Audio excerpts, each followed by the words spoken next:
ოდესმე გიფიქრია თუ არა, თუ როგორ გალობდნენ ჩვენი წინაპრები ეკლესიებსა და მონასტრებში 1000 წლის წინ. ალბათ წარმოუდგენლად გეჩვენებათ, ხო? საქართველოს ხელნაწერთა ეროვნულ ცენტრში ინახება მე-10 საუკუნის საგალობლები, რომელსაც დატანებული აქვს უძველესი ეგრეთ წოდებული ნოტები, ანუ ნეომები. ახლა მე მივდივარ ხელნაწერთა ეროვნულ ცენტრში, რომ გავიგო, როგორ ასრულებდნენ ჩვენი წინაპრები უძველეს ჰანგებს.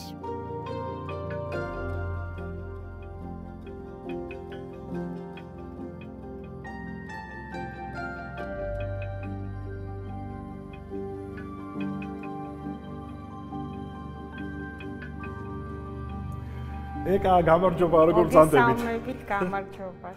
მოკლედ მე მოვედი ხელნაწერთა ეროვნულ ცენტრში და აქ ჩვენი მასპინძელი არის ცენტრის მეცნიერი ეკა დუღაშვილი, რომელმაც საკმაოდ დიდ დრო გაატარა აი ამ ხელნაწერებთან და ეს არის მართლაც უნიკალური ხელნაწერები, რომელი საუკუნის? მე-10 საუკუნის, ესაც შექმნილი ტაო-კლარჯეთში, კერძოდ ჩატბერდის მონასტერში 978-988 წლებში. ეკა, რატომ არის ეს უნიკალური ეს ხელნაწერები? შეიძლება მითხარით?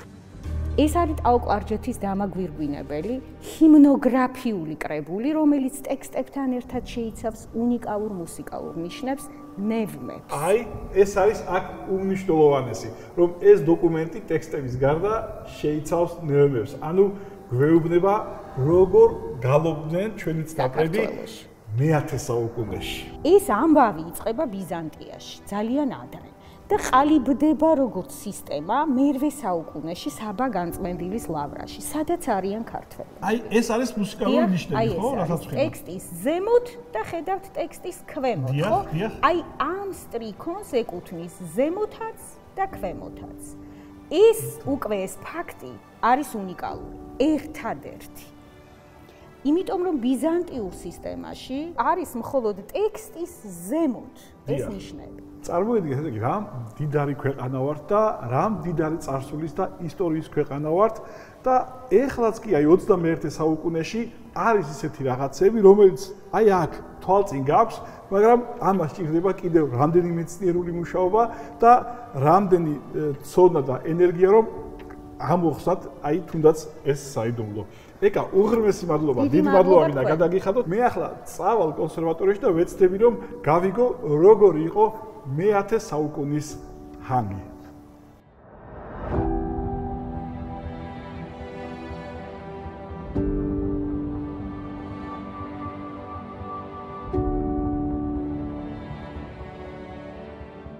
აი მე მოვედი კონსერვატორიაში და ჩემთან არიან ქალბატონი მაგდა სუხიაშვილი და ეკა ონიანი, რომლებიც სწავლობენ და არიან საეკლესიო მუსიკის მკვლევარები და რა თქმა უნდა ამ ძველ ხელნაწერებთანაც აქვთ შეხება. მოგესალმებით, ძალიან დიდი მადლობა რომ გამოვიდა თქვენთან ინტერვიუ.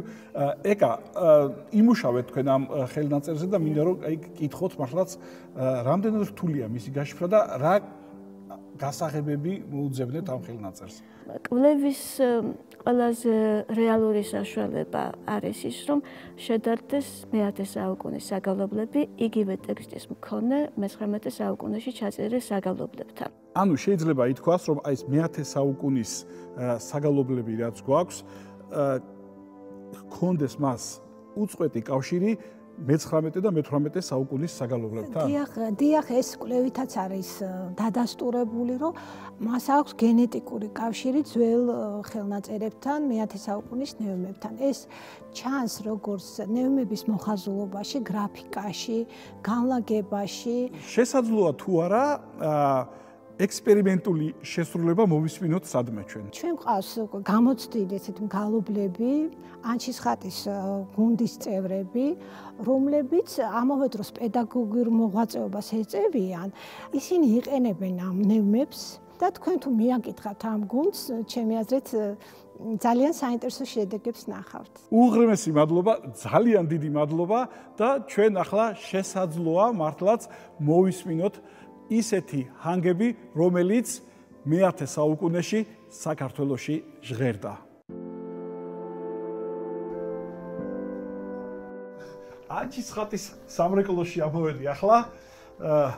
ბატონ ზალწერეთელთან გამარჯობათ ბატონ ზალ, ბატონი ზალი არის ანჩისხანტის გუნდის რეგენტი, მინდა გავაცნო მაყურებელს და ბატონი ზალი მუშაობს სწორედ ამ ნეომების გაშიფრაზე. ძალიან დიდი მადლობა, რომ ასეთ საინტერესო ადგილზე შევხვდით ერთმანეთს. თქვენ იმუშავეთ, ამდენიმე ნაშრომიც გამოეცთ ამ ნეომებთან დაკავშირებით და აი ეს ერთ-ერთი არის ეს. ეს არ არის ძველი ნეომირება, ეს არის ახალებული, ჩემებული ნეომირება, თუმცა გამოყენებულია ძველი ნიშნები და ჰანგები გამარტივებულია, იმიტომ რომ სავარაუდოდ მე-10 საუკუნეში ისინი უფრო მარტივი იქნებოდა ვიდრე ისინი ჩვენამდე მოვიდა. შეგვიძლია თუ არა როგორი იქნებოდა აი ეს გალობის ტექსტი მე-10 საუკუნეში და როგორ გალობთ ეხლა? შეიძლება თუ არა ეს რომ შევიდაროთ. კი ბატონო. ქრისტესა ზეცისასა